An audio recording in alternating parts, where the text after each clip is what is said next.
Pemirsa, pemudik mulai memadati Bandara Soekarno-Hatta Tangerang, Banten. Peningkatan penumpang juga terjadi di Terminal Pulau Gebang, Jakarta hingga 10-20%.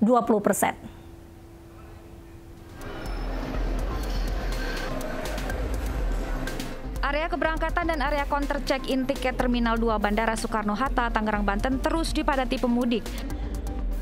Pengelola Bandara Soekarno-Hatta memprediksi 100.000 pergerakan penumpang dan 750 pergerakan pesawat datang dan pergi setiap hari di Bandara Suta.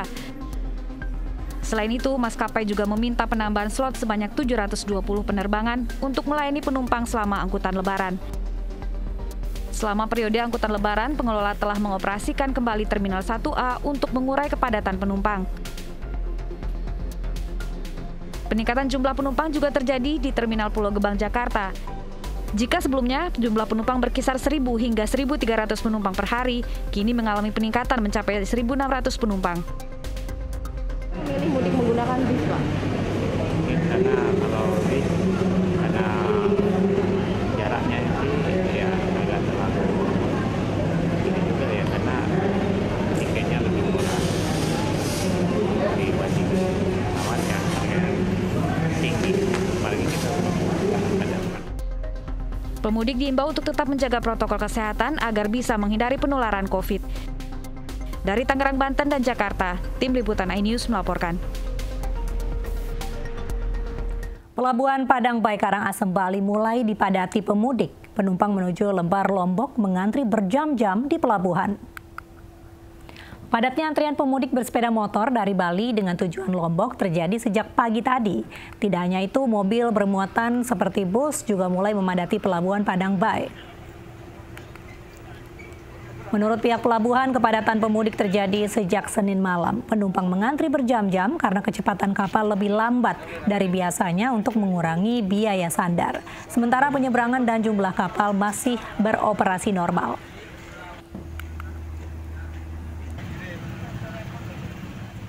Ratusan pemudik sepeda motor mengantri di Pelabuhan Merak. Sejumlah pemudik cekcok dengan petugas karena belum bisa menaiki kapal meski sudah antri semalaman. Para pengendara sepeda motor di Dermaga 2 Pelabuhan Merak, Cilegon, Banten terlibat cekcok dengan petugas. Mereka kesal karena sudah antri sejak Senin pukul 11 malam, namun hingga Selasa subuh tak kunjung diberangkatkan.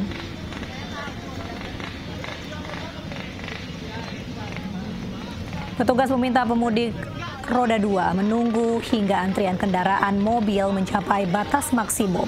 Akibatnya banyak dari pemudik sepeda motor menerobos pintu dan langsung tancap gas agar bisa menaiki kapal. Supaya kondisi tidak memanas dan kondusif, akhirnya petugas memberi akses pemudik sepeda motor untuk masuk ke kapal.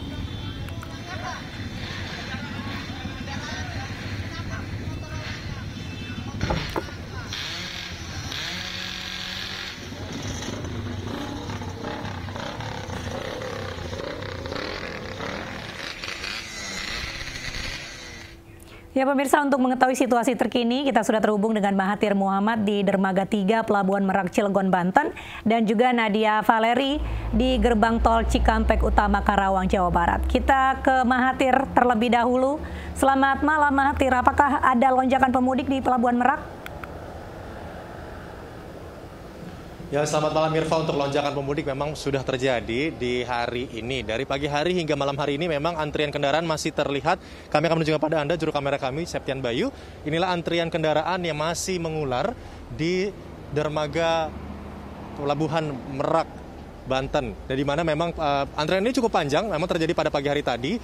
Kalau tadi data yang kami terima, jumlah kendaraan untuk mobil saja yang sudah menyeberang dari 10 hari sebelum Lebaran hingga pada hari ini, 6 hari menjelang Lebaran Idul Fitri, sudah sebanyak kurang lebih 22.700 kendaraan mobil sudah menyeberang. Untuk jumlah penumpang itu sebanyak 192.810 penumpang sudah menyeberang dari Pelabuhan Merak menuju Pelabuhan Bakahuni. Dan saya melihat banyak sekali penumpang-penumpang atau juga pemudik yang saat ini sedang menunggu di mobil. Saya akan mengajak Anda Mirva untuk berbincang langsung dengan salah satu penumpang. Saya coba di sini, Pak. Selamat malam, Pak. Boleh agak ke sini, Pak? Pak, selamat malam, dengan Bapak siapa namanya Pak? Pak Rahman. Bapak Rahman. Iya. Bapak Rahman, ini dari mana mau kemana Pak? Dari Serang mau ke Medan. Dari Serang mau ke Medan. Pak, ini kan 2 tahun nggak mudik nih. Akhirnya tanggapannya seperti apa sih Pak akhirnya bisa mudik nih? Ya alhamdulillah pemerintah mengasih kebijakan mudik tahun ini. Jadi ya dengan keluarga bisa pulang kampung halaman jenguk orang tua yang di Medan. Oke. Pak, ke Medan tuh berapa lama sih perjalanan biasanya Pak? Sekitar 2 hari lah. 2 hari, itu perjalanan yang nggak sebentar ya Pak. Persiapannya apa aja Pak bersama keluarga nih? Mungkin minum vitamin atau istirahat nanti di area seperti apa Pak? Ya mungkin kita polisi kendaraan dulu kita cek dulu ya. Perbaikin mana yang kurang-kurang. Semoga selamat sampai tujuan kan. Ya. Oke. Ini sama siapa aja Pak? Boleh dilihat atau di absen Pak? Boleh sama istri, sama anak, sama kakak juga di sini. Iya. Oh, ada anaknya di dalam ya, ada istrinya juga ya. Ibu, ade, halo dada-dada dong, dada-dada. Wah, itu dia di dalam lengkap ya. Ada istrinya juga, dada-dada Ibu. Baik, Pak. Terima kasih sekali lagi Pak. Kenapa sih sekali lagi pertanyaan terakhir? Kenapa sih milih untuk malam hari untuk mudiknya Pak? Ya mungkin agak lebih lancar ya. Takutnya 2 hari ke depan mungkin puncaknya harus mudik. Makin akan lebih padat lagi kendaraan kan. Baik. Terima kasih Pak ya. Hati-hati di jalan Pak kalau kata Tulus. Pokoknya sampai ketemu lagi. Selamat mudik ya Pak ya.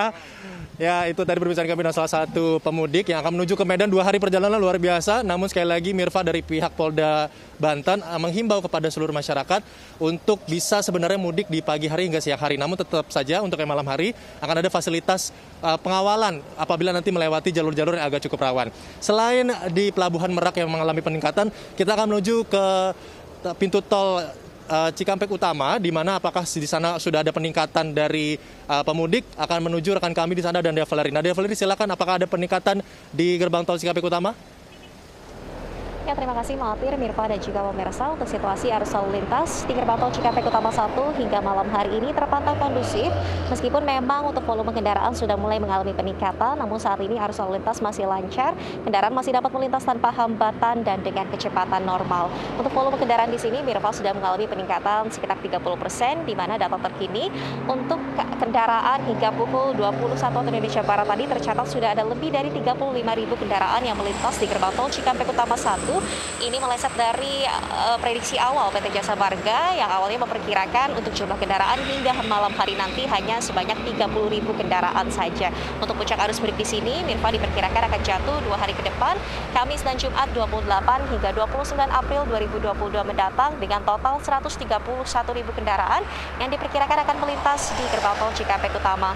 Kami informasikan Mirfa dan juga pemirsa untuk Anda yang akan melalui jalur mudik di ruas tol Cikampek bahwa besok pukul 10 pagi hingga pukul 17 sore waktu Indonesia Barat akan ada rekayasa lalu lintas melalui skema ganjil genap yang akan dimulai pada titik kilometer 47 ruas tol Cikampek dan akan berakhir di gerbang tol Kalikangkung kilometer 414. Oleh karena itu bagi Anda yang akan mudik melewati ruas tol Cikampek, kami himbau untuk dapat mempersiapkan kendaraan Anda atau memilih waktu mudik di luar pelaksanaan ganjil genap.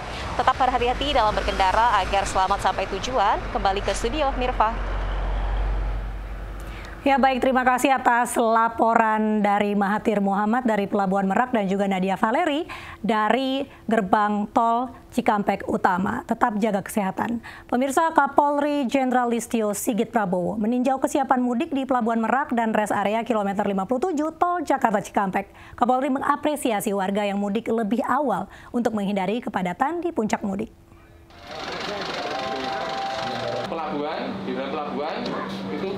Kapolri meninjau mudik di Pelabuhan Merak bersama Menko PMK Muhadjir Effendi, Menteri Perhubungan Budi Karya Sumadi, dan Menteri PUPR Basuki Hadi Mulyono.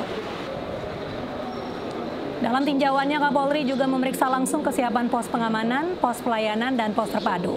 Kapolri mengapresiasi masyarakat yang mudik lebih awal sesuai imbauan Presiden Joko Widodo. Menurutnya, mudik lebih awal akan semakin mencegah terjadinya potensi kemacetan pada H-4 hingga H-1 Lebaran.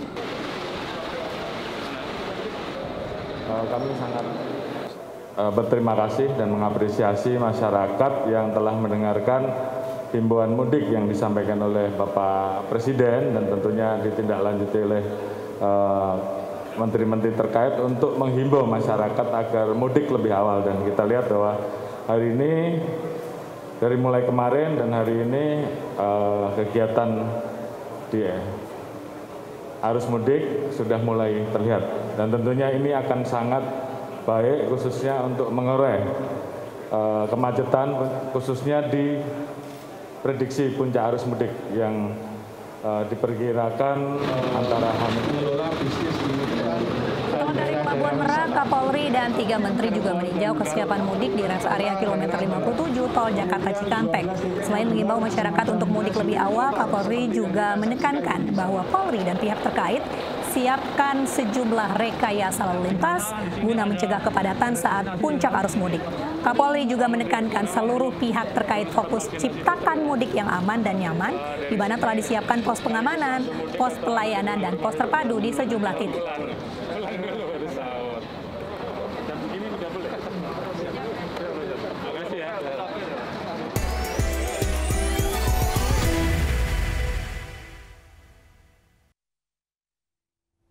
Pemirsa, sejumlah jasa penukaran uang pecahan mulai berjejer di Jalan Hos Cokro Aminoto, Ciledug, Tangerang, Banten.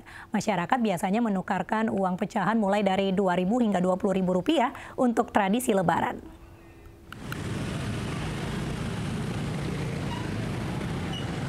Inilah ibu-ibu penjajah uang pecahan rupiah yang berjejer di Jalan Hos Cokro Aminoto, Ciledug, Tangerang, Banten, Selasa siang. Penjajah uang pecahan ini melambaikan tangan pada pengendara yang melintas di jalan, berharap pengendara berhenti dan menukarkan uang pecahan yang mereka jajakan.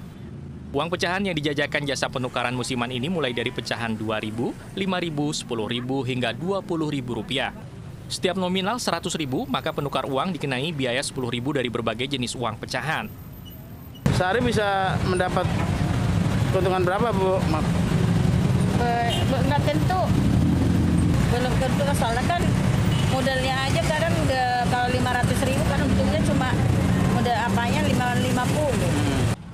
Umumnya masyarakat menukarkan uang pecahan rupiah untuk tradisi saat Idul Fitri nanti.